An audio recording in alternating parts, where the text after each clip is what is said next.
Seperti yang kita tahu, dalam kualifikasi Piala Dunia 2026 putaran 3 yang nanti, Indonesia akan melawan banyak tim berat yang tentunya tidak mudah untuk dihadapi.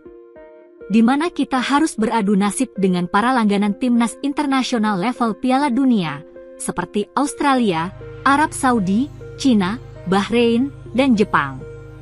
Meski begitu, pihak PSSI tentunya tinggal diam dan tetap memberikan usaha terbaik mereka untuk memajukan timnas Indonesia agar bisa bersaing dalam kualifikasi Piala Dunia tersebut. Mulai dari memulai strategi untuk merekrut pemain diaspora berkualitas seperti Martin Paes, memfasilitasi para pemain timnas dengan maksimal, dan juga mendatangkan coach baru Yeom Ki-hun untuk para striker.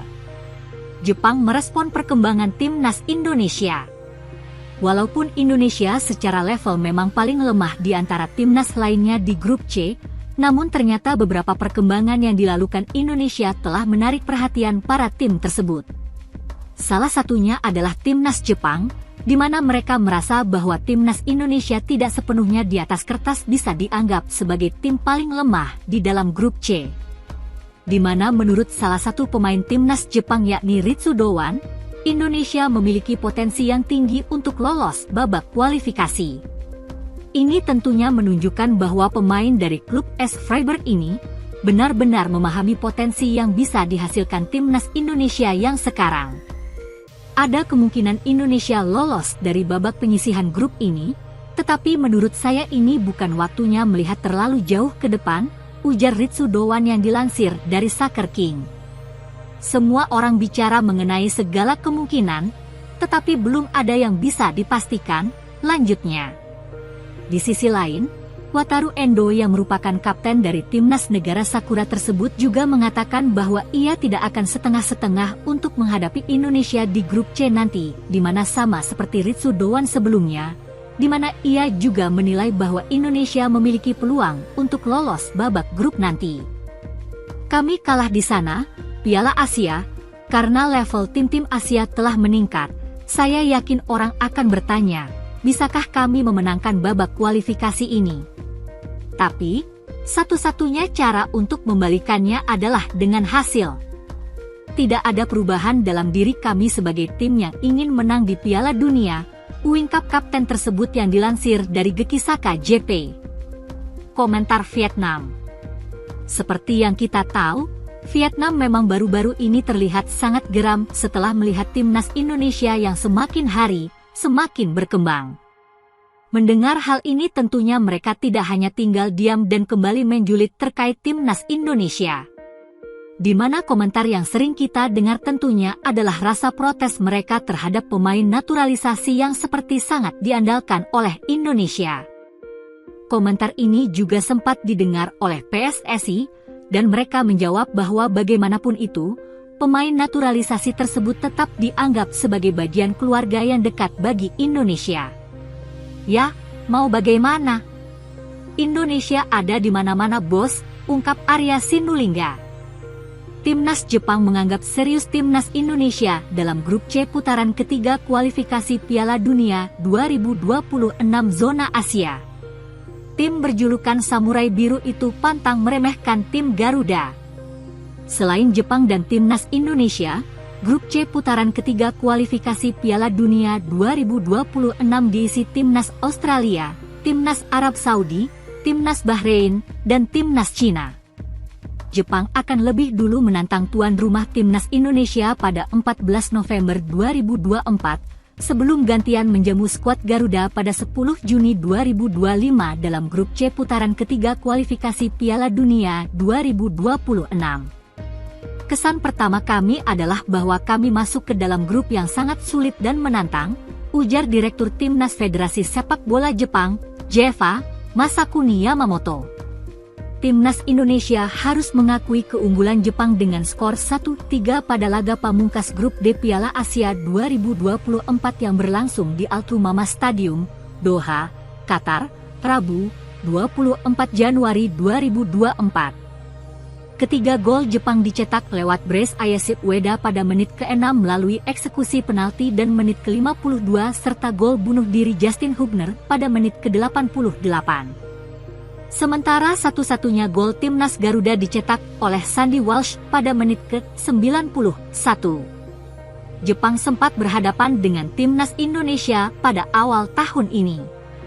Takefusa Kubo dan kawan-kawan berhasil mengalahkan skuad Garuda 3-1 di penyisihan grup Piala Asia 2023 Qatar. Masakuni Yamamoto mengungkapkan Jepang akan mendapatkan tantangan ketika menjadi tamu kontra timnas Indonesia yang kemungkinan digelar di Stadion Utama Gelora Bung Karno, SUGBK, Jakarta Pusat. Jadi pertandingan di Jakarta melawan timnas Indonesia akan menjadi pertandingan yang sangat menantang bagi kami, imbuh Masakuni Yamamoto. Bakal kesulitan. Masakuni Yamamoto tahu timnas Jepang bakal menerima tekanan hebat dari puluhan ribu supporter timnas Indonesia yang diperkirakan bakal memadati SUGBK. Kemudian kami tahu bahwa semangat pendukung timnas Indonesia sangat bergairah. Itu juga sangat sulit bagi kami, ucap Masakuni Yamamoto. Kami juga tahu seberapa cepat timnas Indonesia berkembang belakangan ini. Kami memprediksikan pertandingan yang sangat sulit dan menantang melawan timnas Indonesia, ungkapnya. Meskipun di atas kertas, Indonesia dianggap sebagai tim yang paling lemah di grup C, PSSI tetap berusaha keras untuk meningkatkan performa timnas Indonesia. Langkah-langkah strategis seperti merekrut pemain diaspora berkualitas, termasuk Martin Paes, serta mendatangkan pelatih baru Yeom Ki-hun untuk para striker, telah menjadi bagian dari upaya tersebut. Meskipun timnas Indonesia sering dianggap underdog, perkembangan yang dilakukan telah menarik perhatian timnas Jepang. Pemain Jepang, Ritsu Dowan, menyatakan bahwa Indonesia memiliki potensi besar untuk lolos dari babak penyisihan grup. Meskipun berhati-hati, Dowan mengakui bahwa potensi timnas Indonesia tidak bisa diabaikan begitu saja. Menurutnya, peluang selalu ada, meskipun belum ada yang bisa dipastikan. Ada kemungkinan Indonesia lolos dari babak penyisihan grup ini, tetapi menurut saya ini bukan waktunya melihat terlalu jauh ke depan, ujar Ritsu Dowan yang dilansir dari Soccer King. Semua orang bicara mengenai segala kemungkinan, tetapi belum ada yang bisa dipastikan, lanjutnya. Kapten timnas Jepang, Wataru Endo, juga menyuarakan hal serupa. Dia menegaskan bahwa Jepang tidak akan meremehkan Indonesia, mengingat perkembangan signifikan yang telah terjadi di sepak bola Asia. Kami kalah di sana, Piala Asia, karena level tim-tim Asia telah meningkat. Saya yakin orang akan bertanya, bisakah kami memenangkan babak kualifikasi ini? Tapi, satu-satunya cara untuk membalikannya adalah dengan hasil. Tidak ada perubahan dalam diri kami sebagai tim yang ingin menang di Piala Dunia, ungkap kapten tersebut yang dilansir dari Gekisaka JP. Kekalahan Jepang di Piala Asia menjadi pengingat bahwa level kompetisi di Asia telah meningkat, dan Indonesia bisa menjadi salah satu tim yang mengejutkan di babak kualifikasi. Reaksi dari Vietnam. Sementara itu, Vietnam tampaknya merasa terusik oleh perkembangan pesat timnas Indonesia. Mereka kerap mengkritik strategi Indonesia yang mengandalkan pemain naturalisasi, namun PSSI tetap teguh dalam pendiriannya, menyatakan bahwa pemain naturalisasi adalah bagian dari keluarga besar Indonesia. Arya Sinulinga merespon dengan santai komentar dari Vietnam, menegaskan bahwa Indonesia kini telah menjadi kekuatan yang tidak bisa diabaikan dimanapun, dengan perhatian dari tim-tim kuat seperti Jepang dan reaksi dari Vietnam, jelas bahwa timnas Indonesia bukan lagi tim yang bisa dianggap enteng.